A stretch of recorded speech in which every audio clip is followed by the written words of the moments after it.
अभिवादन स्वीकार कीजिए। ब्रजेश मिश्रा का आप देखना शुरू कर चुके हैं द डिबेट। बहनों भाइयों, 22 के चुनाव की तैयारी सभी राजनीतिक दलों ने पूरी ताकत के साथ शुरू कर दी है। आज बीजेपी ने अपने चुनाव प्रभारी और 7 सह चुनाव प्रभारियों का ऐलान किया और इसमें काफ़ी दिग्गज और बड़े नेता हैं। किसकी क्या तैयारी है, आज इस विषय पर हम चर्चा करने के लिए यहाँ पर एकत्र हुए हैं। बहनों भाइयों, अब चुनाव को बहुत थोड़ा वक्त उत्तर प्रदेश में बचा है और सभी राजनीतिक दल अपनी व्यापक तैयारियों में लगे हुए हैं। मसला मेरे पीछे जो विधानसभा दिख रही है सिर्फ इसका है। आपने देखा होगा कि सभी पार्टियां अपनी अपनी तैयारियों में लगी हुई हैं और सवाल पूछे जा रहे थे कि भारतीय जनता पार्टी क्या कर रही है। बीजेपी ने आज अपने चुनाव प्रभारी और उनके साथ 7 सह चुनाव प्रभारियों का ऐलान किया है और ये कोई छोटे मोटे नेता नहीं बल्कि दिग्गज नेताओं की फौज है जो उत्तर प्रदेश में बड़े मुकाबले के लिए एक बड़ी सेना के साथ तैयारी में आ रहे हैं। धर्मेंद्र प्रधान उत्तर प्रदेश में भारतीय जनता पार्टी के चुनाव प्रभारी बनाए गए हैं। इसके पहले ये पेट्रोलियम मंत्री थे और इसके पहले के भी चुनावों में धर्मेंद्र प्रधान की उत्तर प्रदेश में भूमिका रहती थी। उत्तर प्रदेश उनके लिए काफ़ी कुछ जाना और पहचाना हुआ है।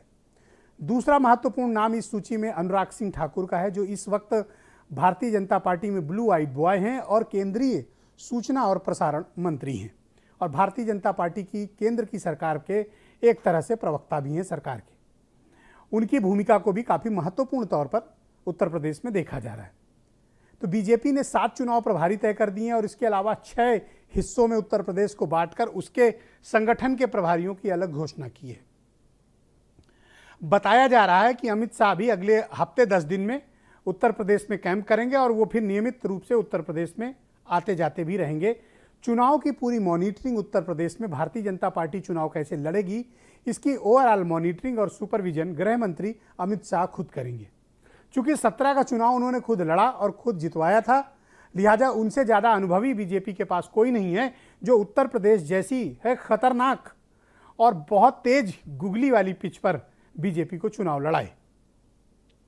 आज एक और डेवलपमेंट हुआ। बीजेपी उत्तराखंड में राज्यपाल बेबी रानी मौर्य जो आगरा की बीजेपी की नेता रही, उनको उत्तराखंड का गवर्नर बनाया गया था। आज उन्होंने इस्तीफा दे दिया। गवर्नर के पद से बेबी रानी मौर्य के इस्तीफा के बाद अब वो वापस उत्तर प्रदेश की राजनीति में सक्रिय होने जा रही हैं आगरा के आसपास। यानी आज ये सब बताने के पीछे तात्पर्य ये है कि बीजेपी अपने कील कांटे दुरुस्त कर रही है।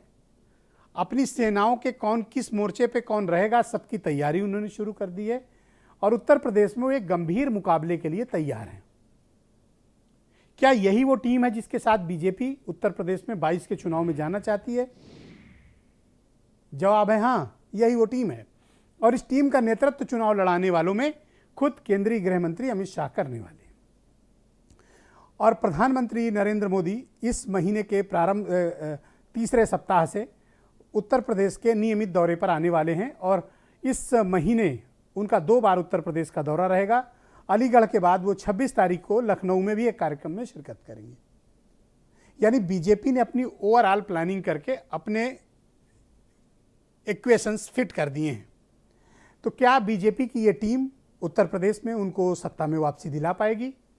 जवाब इसका जनता देगी। क्या बीजेपी के लिए 2017 जैसे माहौल है?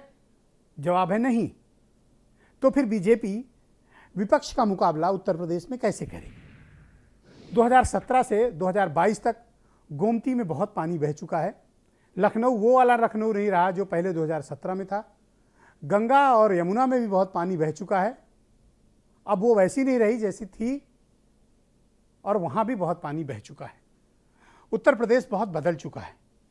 ये बदला हुआ उत्तर प्रदेश बीजेपी को कितना सूट करेगा और बीजेपी किस एजेंडे और किस उद्देश्य के तहत और क्या रणनीति के साथ उत्तर प्रदेश में चुनाव लड़ेगी?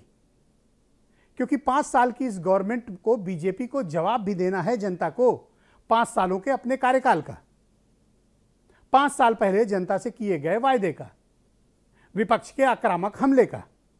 और उत्तर प्रदेश में सरकार और संगठन के बीच के तालमेल के अभाव के दुष्परिणाम भी बीजेपी को झेलने हैं।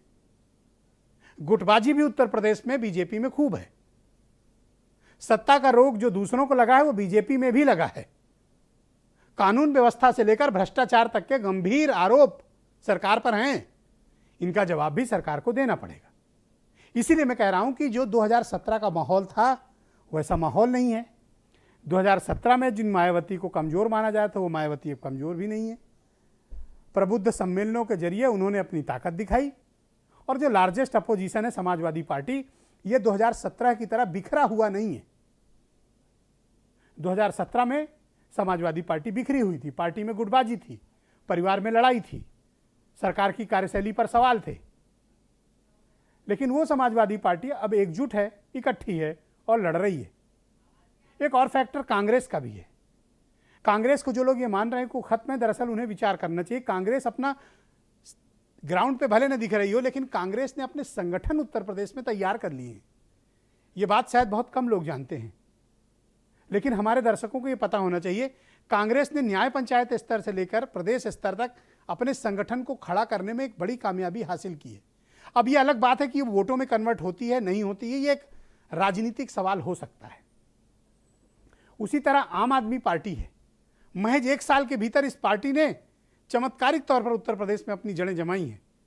यह वोटों में कन्वर्ट होती है नहीं होती है, सीटों में कन्वर्ट होती है नहीं होती है, लेकिन आम आदमी पार्टी ने अपनी प्रेजेंस उत्तर प्रदेश में जमाई है। बीजेपी के साथ साथ उनके अनुसांगिक संगठन या फिर उनके अलाइज, जिसमें निषाद पार्टी भी है, अपना दल भी है, समाजवादी पार्टी और उनके अलाइज जिसमें महान दल भी हैं, और आरएलडी जैसे बड़ा पार्टी भी है, जो पश्चिम उत्तर प्रदेश में किसान आंदोलन की वजह से एक बड़ी राजनीतिक ताकत बनकर उभरे हैं। तो आज मैं ये बताने का मेरा उद्देश्य है कि मामला आसान किसी के लिए नहीं। ये युद्ध का मैदान है, यहाँ कुछ भी हो सकता है। एक छोटी सी चूक आपको जिंदगी भर का गम दे सकती है। लिहाजा आसानी इस बार किसी के लिए नहीं है। सर्वे की रिपोर्ट चाहे जो बताएं, लेकिन ग्राउंड की रियलिटी हमसे और आपसे ज़्यादा बेहतर वो लोग जानते हैं जो चुनाव लड़ते हैं और चुनाव लड़ाते हैं। इसलिए आज आप पहले उनकी बात सुनिए।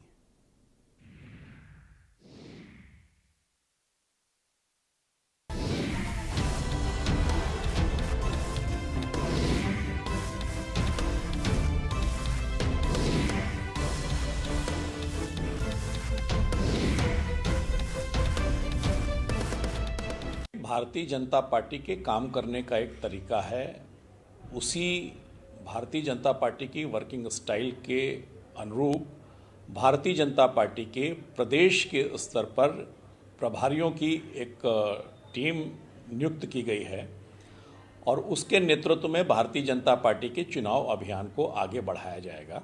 जितने भी प्रदेश के मुख्यमंत्री हैं वो भी उत्तर प्रदेश में आ जाएं, प्रधानमंत्री जी आ जाएं, अमित शाह जी आ जाएं, और जितने ताकत लगाने हैं भारतीय जनता पार्टी यहाँ ताकत लगा ले। यहाँ का किसान बैठा है उनसे पूछने कि मंत्री जी, मुख्यमंत्री जी बताई गन्नवा के पैसा कहिया मिली, गन्नवा के दाम कहिया बढ़ी। ए मंत्री जी बताई ना कि हमनी के स्वास्थ्य व्यवस्था कहिया ठीक होई। ये पूछने के लिए उत्तर प्रदेश की जनता बैठी हुई है। उत्तर प्रदेश की जनता धर्मेंद्र प्रधान को पहचानती नहीं है। धर्मेंद्र प्रधान को न देखा है न समझा है। लेकिन भारतीय जनता पार्टी 2022 में एक्सपेरिमेंट के तौर पर अगर धर्मेंद्र प्रधान को लेकर आई है तो समाजवादी पार्टी उस चुनौती को स्वीकार करती है और डटकर हम उसका मुकाबला करेंगे।